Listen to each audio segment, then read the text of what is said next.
बहुत समय पहले की बात है। एक सीमापुरी नाम का बहुत सुंदर सा गांव था जो पहाड़ियों और जंगलों से घिरा हुआ था। उसे गांव की खासियत यह थी कि वह हर साल बहुत भारी मात्रा में बारिश होती थी, जिसकी वजह से वहां का हर एक व्यक्ति किसान था। हर साल अच्छी मात्रा में बारिश होती और सब लोग खेती करते और सब मजे में रहते।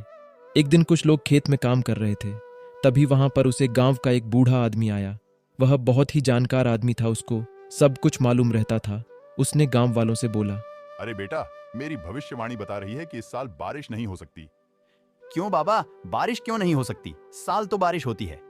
हमारे यहाँ जब जब पूर्वी इलाके में बारिश होती है तभी हमारे गांव में बारिश होती है, लेकिन इस बार पूर्वी इलाके में जरा सभी बारिश नहीं हुई, तो आने वाले अगले साल में बारिश नहीं होगी। बाबा, फिर हम लोग करेंगे क्या? आह, हमें अपने गांव में बहुत सारे तालाब खोदने पड़ेंगे और बहुत सारे पेड़ लगाने पड़ेंगे जिससे पानी गिरे और पानी बचे। पर उसकी बातों का असर ज्यादातर लोगों पर नहीं हुआ, क्योंकि कभी कभी उसकी भविष्यवाणी गलत भी हो जाती थी। फिर वह बाबा वहां से चले गए और सब लोग अपने काम में लग गए। लेकिन जब सब शाम को एकजुट हुए तो उसमें से एक मोहन नाम का इंसान बोला, अरे क्या लगता है तुम्हें इस बार भी बारिश नहीं होगी? मुझे तो नहीं लगता है कि बारिश नहीं होगी। हमें इतना इस बुढ़े के बात पर यकीन नहीं करना चाहिए। गांव के जंगल में एक तपस्वी बाबा रहते हैं, उसके पास जाकर हमें बात कर लेनी चाहिए। फिर सब लोग मिलकर उसे जंगल में साधु वाले बाबा के पास गए। साधु वाले बाबा ने भी वही बात कही जो उसे गांव के बुढ़े व्यक्ति ने बोला था। अब सबको यकीन हो गया कि वह बात सच है। अब अगले साल बारिश नहीं हो सकती। सब गांव वाले एकजुट होकर तालाब खोदने लगे और पेड़ लगाने लगे। 2-3 महीने में सारे तालाब तैयार हो गए और बहुत सारे पेड़ जो लगाए हुए थे वह बहुत ही बड़े हो गए।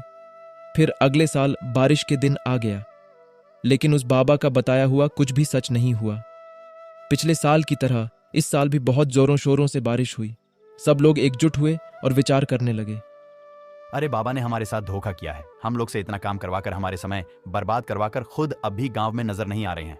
चलो चलो, हम लोग बाबा के घर चलते हैं। तभी दूसरे गांव के कुछ लोग और वह बुढ़ा व्यक्ति और साधु बाबा सब उन लोगों के पास आ गए। सब गांव वाले उन लोगों को देखकर हैरान रह गए।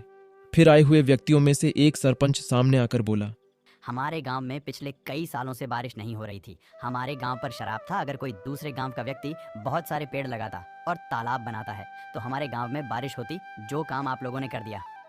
हाँ बेटा, यह सब हम लोग का ही चला था ताकि तुम लोग मदद करो और उनके गांव में भी बारिश होगी। फिर आए हुए सारे व्यक्तियों ने इन लोगों को शुक्रिया किया और धन्यवाद किया। फिर सीतापुर गांव वाले को अपने किए पर पछतावा नहीं हुआ, बल्कि वह बहुत खुश हुए कि हमने किसी की मदद की।